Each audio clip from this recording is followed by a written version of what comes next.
Hello and welcome to another episode of the Kid Stories Podcast. I'm Phil Bechtel.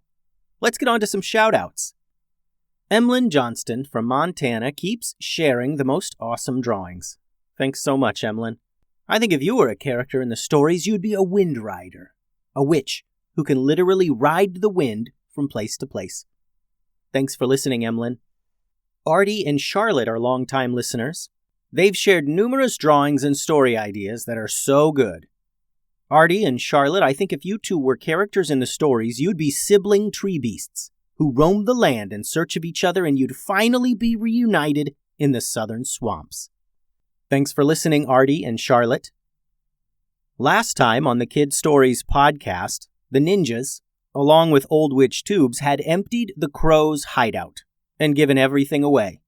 Now they're waiting down by the docks of City Island for the Crows to return so they can take back their stolen boat and return to the valley.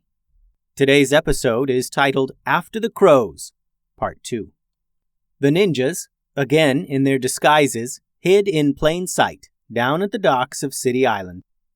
Ben and Tubes sat at a coffee shop with clear line of sight on the boats coming and going. Tatiana sat on a bench reading a newspaper. Bulis and Stella were lurking behind stacks of goods being delivered. And Tim and Ray were at the far end of the docks in their horse costume, standing around with some other livestock that was waiting to board a boat. The ninjas waited a very long time, and this wasn't too difficult for them. Part of a ninja's training involves patience. Finally, the Crows arrived in the ninjas' old boat. It was loaded down with boxes, probably stolen, and the cannons from before, probably stolen.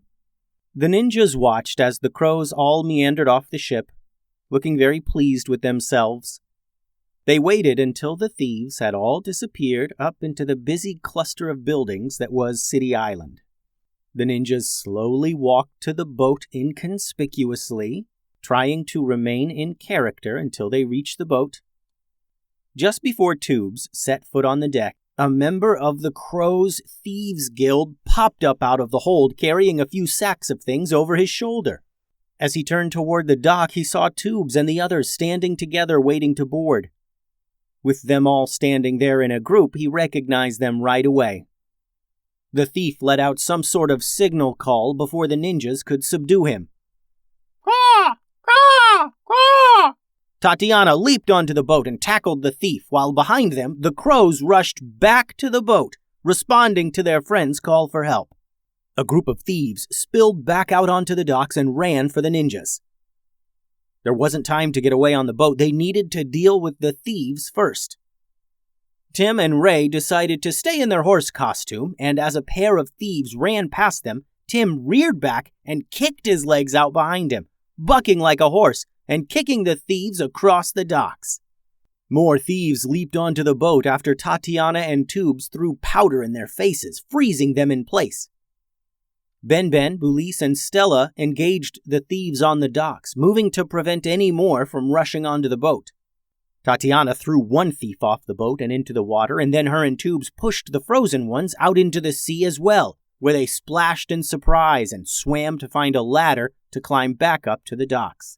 Now all the ninjas were on the docks and fighting with the Crows. It was an epic brawl, made all the more unique with Tim and Ray leaping around in a horse costume. "Stella, see if you can blip onto the boat and get it sailing," said Tubes. "We'll hold them off." Stella tapped into her teleportation abilities, still a bit shallow from a few days before when she teleported everyone to Eldermore Island. But the boat was nearby, and she was only teleporting herself, so it worked. Stella blipped out of sight, onto the boat, and began prepping it for departure. Soon the boat started to float away from the docks. The others were trying to hold off the Crows, but they were no joke. The ninjas were outnumbered by excellent fighting thieves, and they needed to break away before Stella and the boat were out of reach. "Tubes, toss some smoke!" yelled Ray through his horse mask. Tubes trusted the silly ninja and threw a handful of smoke pellets out onto the docks. The smoke instantly began obscuring everyone's vision. "Hop on, Ben, quick!" Ray said as he and Tim trotted over. Ben climbed onto Tim and Ray in their horse costume and the brothers galloped all along the docks while Ben swung his fighting sticks all around, effectively scattering the thieves. Tubes, Tatiana, and Bulis took this opportunity to race back to the boat. They leaped from the dock and tumbled onto the deck as it continued floating away. "We gotta go!" Ben yelled to his trusty new steed. Ray and Tim spun around and clopped away from the furious crows, leaping off the edge of the dock and splashing into the water near the boat.